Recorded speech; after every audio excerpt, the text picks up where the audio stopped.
that was fighting for gay rights, and people were killed. Nobody was killed at Stonewall. Nobody was killed. Every season of Drag Race ends up with either a top 3 or a top 4. And no, don't even mention the season 14 top 5 because that was crazy and never should have happened. Anyways, one thing everyone agrees with is that there's been occasions where a queen that made it all the way to the final 3 or 4 got so close to the end, but ended up being cut from being able to be part of the final 2 queens and lip sync for their chance at taking the crown. For this video, I asked you guys which 3rd/4th place queens should have made the final 2 on their season, and so I've compiled them into different categories. But before we start, if you've ever been on a run or at the gym and had to pause your music because you couldn't hear what was going on around you, then you'll be happy to hear that this video is sponsored by Raycon. I've been using Raycon's Essential Open Earbuds recently, and they've kind of become my go-to. The big difference is the open ear design. They don't go inside your ear canal, they sit just outside it, so you can hear your music and still hear what's happening around you at the same time. I didn't think that would matter that much, but it really does. When I'm running outside, I can be wary of cars, and at the gym, I can hear if someone is trying to talk to me, or if I'm walking around the city and I don't want to feel totally shut off from everything. Regular earbuds block all of that out. These don't, and they give me an added security because of it. They're also really light, and the little ear hook rotates so it actually fits your ear instead of feeling stiff. One thing I use all the time is the multi-point connection. They connect to my phone and my laptop at the same time, so I can switch between them without repairing. Battery life is solid too,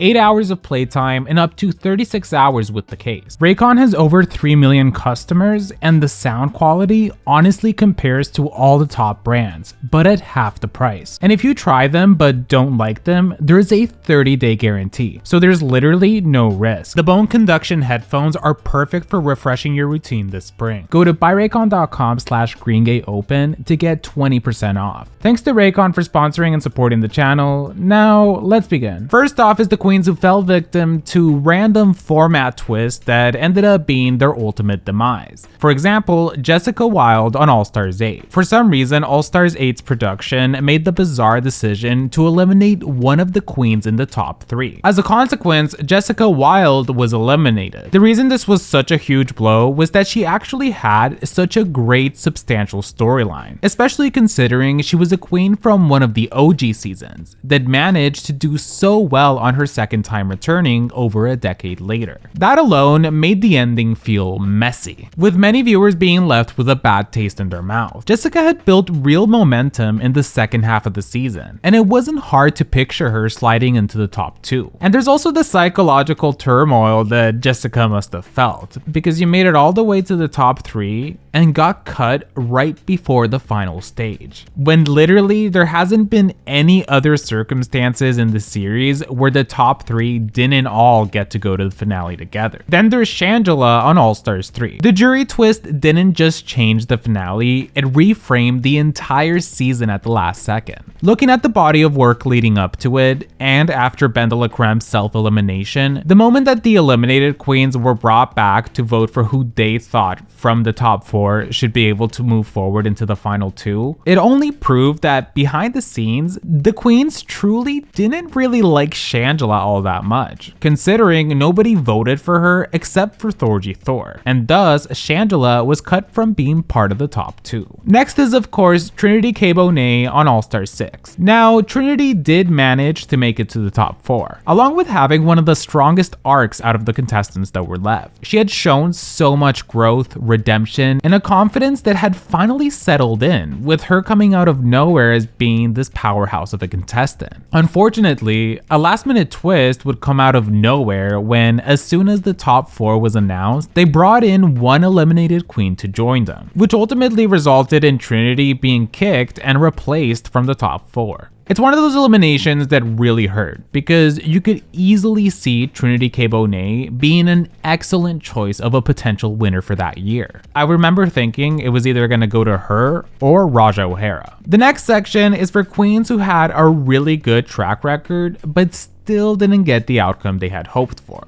Starting with Shea Coulee from season 9. She pretty much destroyed most of the competition from start to near finish. Week after week, she looked like the person to beat. However, the finale format ultimately changed how the winner was decided. But her dominance leading up to that point still defines the season's competitive landscape. Shea may not have been the winner of the finale, but she was the winner of the season in the days leading up to it. That being said, looking back at season 9 now, it's hard to imagine Sasha Velour not winning the whole thing. Then we have Gottmik on season 13. Even though there's a lot of debate in the fanbase on whether or not Gottmik was pushed to the end of the season, one thing we can't deny is that from what we got to see in both runways and her highlights from the challenges, Gottmik really was an excellent competitor for season 13. And on top of that, represented trans men for the very first time in a platform like Drag Race. So to see her make it all the way to the top 4 was already an achievement on its own. Yet the fanbase consensus is that she should have been in the top 2 next to Simone. But let me know if you agree with that in the comments below. In this next section, we're going to be talking about queens that were pegged as the clear winner of the season, but all of a sudden they were kicked out from the final round. First is Marina Summers from UK vs. the World Season 2. The abrupt end to her trajectory when during the first round of the lip sync for the crown, she lost the lip sync to Hanaconda, it became one of the biggest modern robberies according to the fanbase. Especially with the rumors that a lot of the tricks Marina did during this song were actually edited out of the final product. Marina was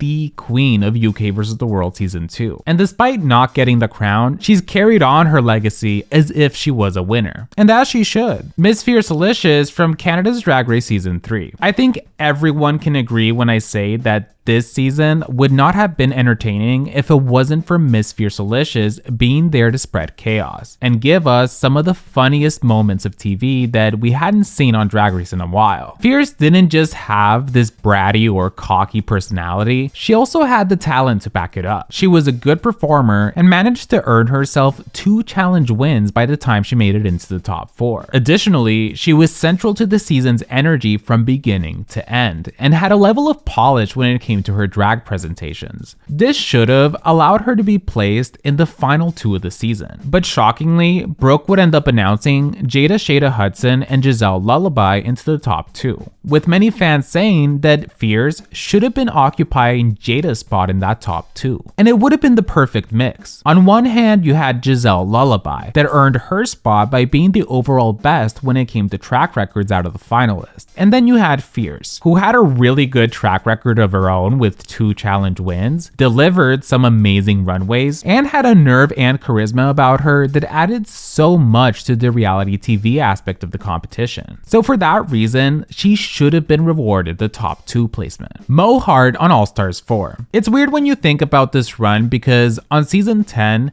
Mo had such a rough time because even though she had the talent and charisma to succeed, she didn't have the budget to bring with her a runway package that was worthy. So, upon her return, it wasn't much of a surprise that she managed to make it all the way to the final 4. Because after all, she always had the talent to make it far. It was just money that she needed to prepare for the proper drag. Sadly though, Monet X Change and Trinity the Tuck would be chosen to be the final 2 instead. Naomi Smalls on All Stars 4. Yes, this may be a reach, but considering so many of you commented her name, it's fair to say that the general opinion is that Naomi Smalls deserved a lot more top 2 placements throughout the competition for many of the challenges. And oftentimes, she was just looked over by the judges. What we did see though was Naomi not just giving us 2 of the best lip syncs of the season, but also do the ballsy move of eliminating Manila Luzon, her biggest threat. I think it makes sense on paper that she didn't get chosen to be in the final 2, but that's only because she had 1 challenge win under her belt by the time she made it into the top 4, when really she could have had at least 3 challenge wins. Anyways, I'm a Naomi Smalls stan and I'm currently working on a deep dive about her, so I'm in full stan mode right now.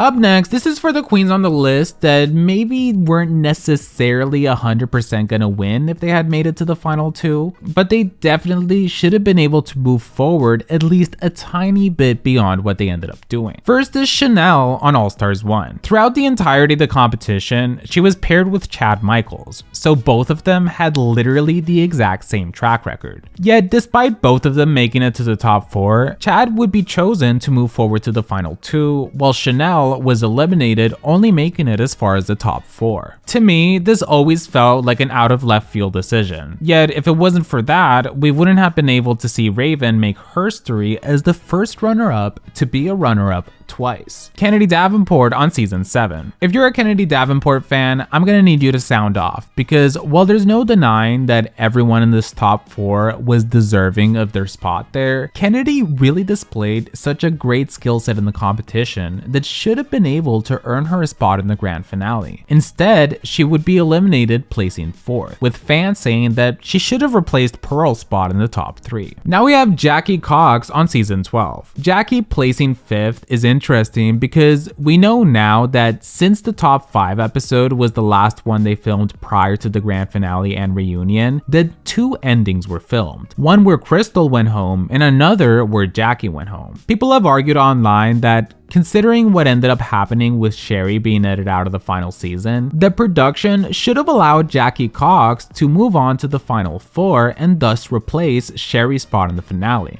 While I understand the logic here, I feel like it would have been unfair to Jackie to have her legacy and placement tied to Sherry in any kind of way. Next is Asia O'Hara on season 10. When we get into this top 4, it was clear to most viewers that clearly Cameron Michaels was the next to go, with Aquaria being a fan favorite and Eureka and Asia sort of being underappreciated at the time. In the years since then though, people acknowledge how if it wasn't for the butterfly fiasco, if Asia had just done her lip sync normally, she would have most likely been able to move forward into the final 2 of the season. Could you imagine what this could have looked like? There's a chance we could have been in a universe where the top 2 of season 10 is Aquaria / Eureka and Asia O'Hara. Latrice Royale on season 4. There's a certain magic with the original building blocks of the series. Even queens like Latrice just have such a presence to them that just can't be replicated in the modern era. That season, Latrice stole the hearts from viewers. It was impossible to not find her charming and wanting her to do well. And she actually managed to be a great competitor for the majority of the challenges, only starting to fumble at the end when she lip-synced 3 times in a row, until ultimately being eliminated and placing 4th. It hits harder because Latrice is an energy that would have offered a lot of presence being part of the grand finale and representing herself in the top 3. Plus, given how much people loved her, maybe the amount of fan support Latrice got would have rivaled that of Sharon Needles at the time. Now we have Chi Chi DeVayne from season 8. It's forever a shame that a queen like Chi Chi was not able to make it into the finale. I'm not sure which of the queens in the top 3 she would have replaced. I mean, the most obvious answer would be Naomi Smalls, but even then, in the long run, Naomi proved herself to be worthy of a finalist as well. But Chi Chi would have been a right fit too. Next is Q from season 16. Q felt like a major competitor from the beginning. Even when she had weaker weeks, it never read like she was losing footing. Plus, even though it was clear that her biggest strengths were her sewing / design skills, she also managed to succeed at most of the comedy challenges too. In fact, her only real weakness was the fact that she wasn't that good of a performer. Yet out of a stacked top 4, it felt sad to see her get cut. Oddly enough though, I do agree with the decision to cut her off and move on with the top 3.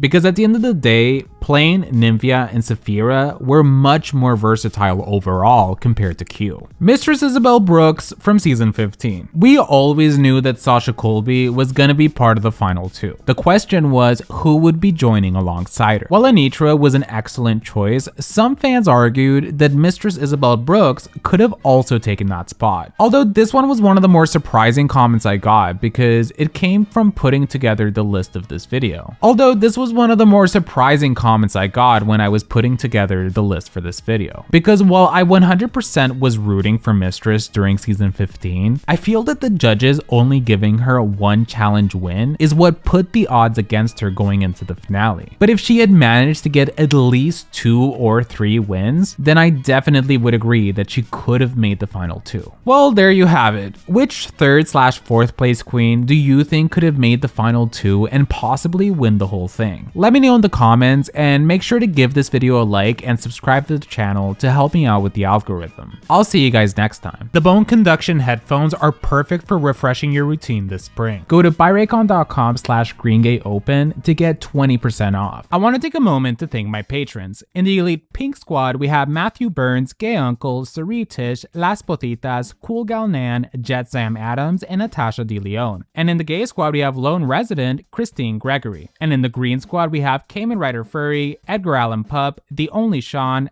IJS, Not a Punch, But a Keek, Jack Beck, Galeria Gomez, Sarah G, Scarlet Rose, Boiled Peanut, Not an Omelet, But an Egg, Max Whale, Dea, Dea, and Niall O'Hearn. If you'd like to see your name on the screen, you can support me on Patreon. The link will be in the description. I'll see you guys next time.